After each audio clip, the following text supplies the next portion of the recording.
पकड़ो पकड़ो पकड़ो, अरे बच्चे को लेकर भाग गया, पकड़ो। अरे क्या हुआ भाई, सुबह सुबह अपने गांव में ये शोर कैसा? अरे किसी के घर में चोरी या डकैती हुई है क्या? नहीं भाई, ध्यान से सुनो, लोग ढोल नगाड़े पीट रहे हैं, शायद कोई जंगली जानवर हो। पंडित ज्ञानचंद उधर से ही आ रहा है, आओ उसी से पूछते हैं।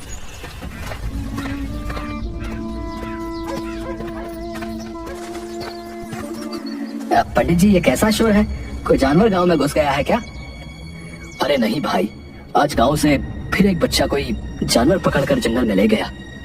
हे भगवान, अब तो हमारे बच्चे अपने गांव में भी सुरक्षित नहीं हैं। पता नहीं क्या होने वाला है। सुन रही हो भाग्यवान, बंकू से कहना घर में ही रहे, इधर उधर खेलने ना जाए। पता नहीं जानवरों का ये आतंक गांव से कब खत्म होगा। सरताजपुर गांव में लगभग 6 महीने से जंगली जानवरों का आतंक बना हुआ था। इस कारण शाम होते ही गांव के सभी लोग अपने अपने घरों में दुबक कर बैठ जाते थे।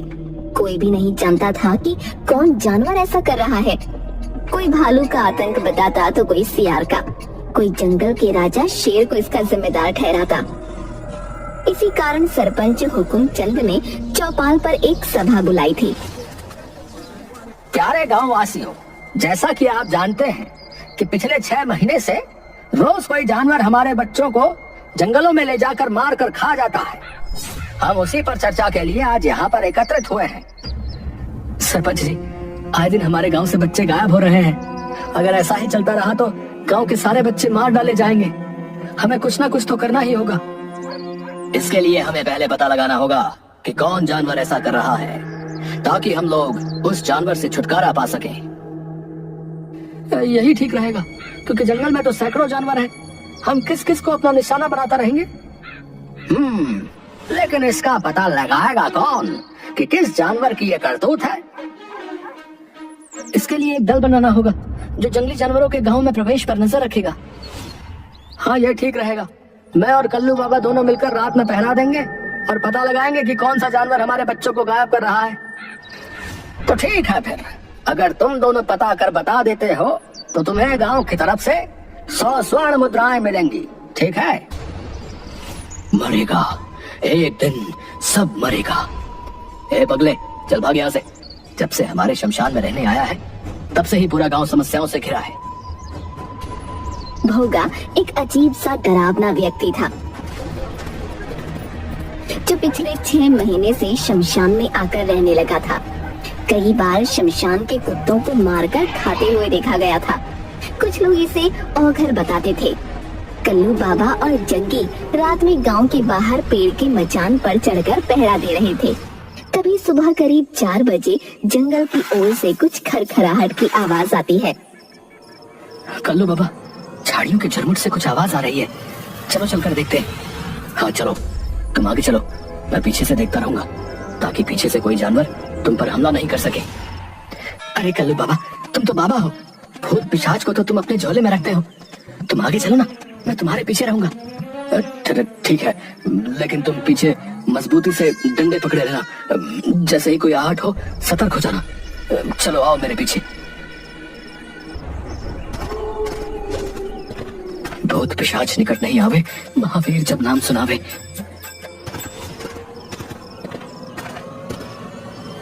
तभी जग्गी के पैरों में कुछ लताएं उलझ जाती हैं, जिन्हें निकालने के लिए जग्गी कल्लू बाबा के कंधे पर हाथ रख रोकता है। कल्लू बाबा को लगता है कि कोई भूत उसे पकड़ रहा है। वो चिल्लाते हुए भागने लगते हैं। भूत भूत भूत, बचाओ बचाओ। जग्गी तुरंत पीछे मुड़कर भागना चाहता है। तभी कल्लू बाबा बचाओ बचाओ करते हुए पीछे मुड़कर जग्गी के गले को पकड़ लेते हैं। उसकी पीठ पर चढ़ जाता है। जग्गी को लगता है कि सचमुच भूत उसकी पीठ पर चढ़ गया। वो पूरी ताकत से दौड़ पड़ता है और लताओं से उलझकर कल्लू बाबा के साथ ही गिर पड़ता है। बचाओ, कल्लू बाबा बचाओ, मेरी पीठ पर भूत चढ़ा है, मर गया रे। अरे मेरे बाल बच्चों का क्या होगा? अबे चुप, पीछे से कंधे पर हाथ रखकर मुझे खुद डरा दिया और अब चिल्लाकर और डरा रहा है। बड़ा बाबा बने फिरते हो, भूत बैताल प्रेत पिशाच सभी को अपनी चोटी में बांध कर रखते हो और कंधे पर हाथ रखते ही डर गए। ढोंगी बाबा कहीं के। रुको रुको, गौर से ये आवाज सुनो। लगता है सचमुच कोई खूंखार जानवर हमारी तरफ ही आ रहा है। देख क्या रहे हो, भागो। दोनों भूत भूत चिल्लाते हुए गांव की ओर भागते हैं। सुबह होने ही वाली थी। कुछ लोग चौपाल पर आग ताप रहे थे। उन्होंने दोनों की आवाजें सुनी तो उनकी ओर लाठी डंडे लेकर दौड़े। बचाओ बचाओ, भागो भागो, पीछे भूत आ रहा है। अरे कौन सा भूत? अरे कैसा भूत भैया? तुम्हारे पीछे तो कोई नहीं है। अरे है, अरे सुनो आवाज सुनो, वो इधर ही आ रहा है, भागो। आवाजें लगातार बढ़ती ही जा रही थी। सभी डर के मारे अपने अपने घरों में बंद होकर सहमे हुए खिड़की से देखने लगते हैं। तभी बंकू अपने घर से एक डंडा लेकर बाहर आता है। बेटा घर के अंदर आजा, देखो ना जी अपना बंकू बाहर चला गया है। अरे बेटा बंकू अंदर आजा, देख बेटा सभी लोग अपने अपने घर के अंदर हैं। नहीं पिताजी, हमारे कई दोस्त गायब हो गए हैं। आज हम भी देखेंगे कि कौन है जो हमारे गांव के बच्चों को गायब कर रहा है। मरेगा, सब मरेगा। तभी उधर से जुगनू की आवाज आती है। बंकू, अरे भैंसिया का रस्सी पकड़, अरे आधे घंटे से पूरा गांव दौड़ा रहा है। बंकू भैंस की रस्सी पकड़ लेता है।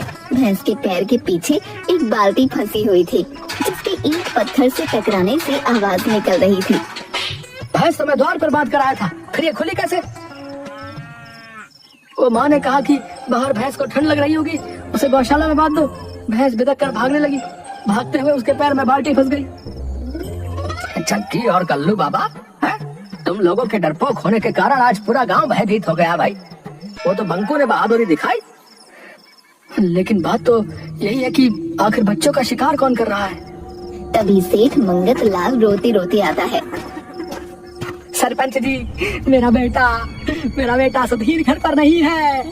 नौकरों ने बताया कि सुधीर को शेर दबोच कर ले गया है जंगल की ओर। हाय मैं लुट गया, हाय मैं बर्बाद हो गया, मेरा इकलौता बेटा। धैर्य रखो मंगत लाल, धैर्य रखो। हम सभी उसी का उपाय ढूंढने के लिए यहाँ इकट्ठा हुए हैं। सुधीर मेरा भी दोस्त था, हमें उसे ढूंढना ही होगा। बंकू घर में बिना बताए जंगल की ओर चल देता है।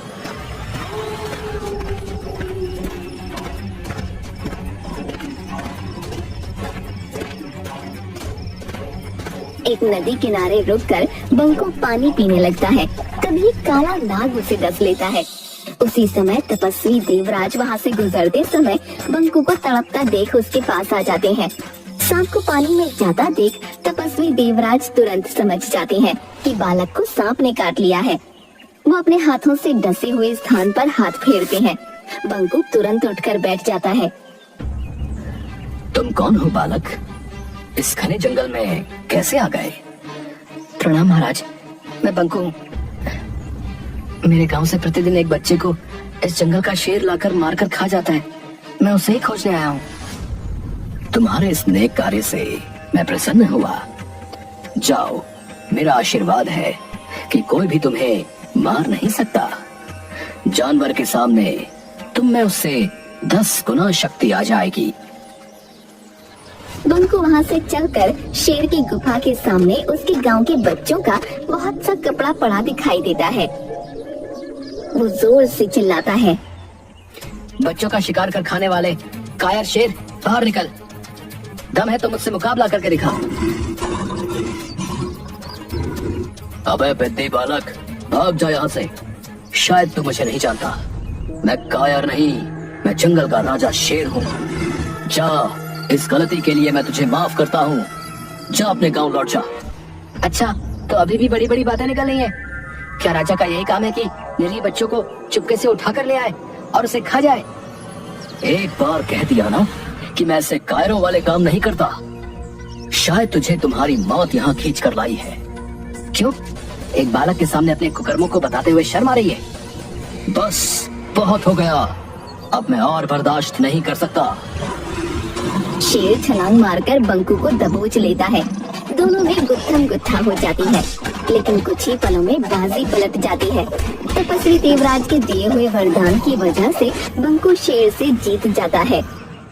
कौन हो तुम बहादुर बालक, और मुझ पर ऐसा इल्जाम क्यों लगा रहे हो? मैं सरताजपुर में रहता हूँ, जहाँ से तुम कल भी मेरे दोस्त सुधीर को दबोच कर ले आए हो, जिसका प्रमाण तुम्हारी गुफा के सामने पड़े कपड़े हैं।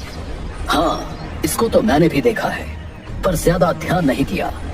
शेर तुरंत अपने गुप्तचर सियार को बुलाता है। गुप्तचर सियार, पता करो कि कौन मेरी गुफा के आगे ऐसी घटिया काम करके कपड़े फेंकता है। महाराज, ये काम किसी आदमी का है। देखिए, कोई कपड़ा फटा हुआ नहीं है, सभी कपड़े सही सलामत खोले गए हैं। जबकि अगर जानवर करता तो कपड़ों के चीथे होते। देख लिया, कोई हम जानवरों को फंसाने के लिए ऐसा काम कर रहा है। ठीक है, लेकिन आखिर ऐसी खिलौनी हरकत कौन कर रहा है? मैं सामने पेड़ पर से आज रात नजर रखूंगा। रात भर बंकू मचान पर जगा रहता है, लेकिन वहाँ कोई नहीं आता। करीब 4 बजे उसे नींद लग जाती है और वो सो जाता है। तभी चिड़िया की आवाज सुनकर बंकू जग जाता है। वो देखता है कि कंबल ओढ़े हुए एक आदमी सुधीर के कपड़ों को शेर की गुफा के आगे फेंक रहा है। बंकू मचान से उतरकर उस आदमी को पकड़ लेता है।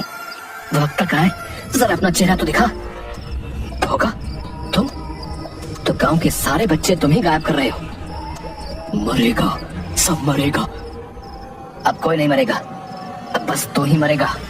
इतना कहकर बंकू जोर से भोगा के पेट में मुक्का मारता है, लेकिन भोगा को कुछ नहीं होता। अलबत्ता भोगा के एक मुक्के से वो बेहोश हो जाता है।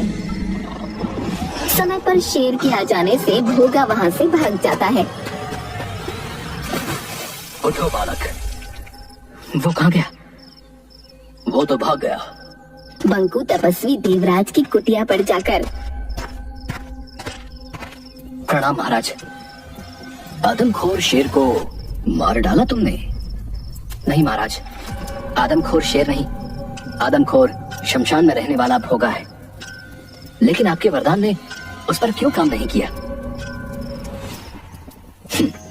मैंने वरदान दिया था कि जानवर के सामने तुम में उससे 10 गुना शक्ति आ जाएगी। ये आदमी पर लागू नहीं होता। उस भोगा में तो बहुत शक्ति है, उसे परास्त करना मुश्किल है। भोगा ने एक ऋषि को खाने में मांस दे दिया था। तब ऋषि ने उसे शमशान का मांस खाने का श्राप दे दिया था। उसको मारने का क्या उपाय है महाराज? वो सिर्फ बेल के पेड़ की लकड़ी से बने औजार से ही मर सकता है। लेकिन उसे मारने के तुरंत बाद 200 गज उसकी परिधि से बाहर निकलना होगा, नहीं तो सामने वाला भी मर जाएगा। बंकू बेल के पेड़ की लकड़ी को नुकीला करके भाला बना लेता है और चीते पर बैठ शमशान पहुंच जाता है।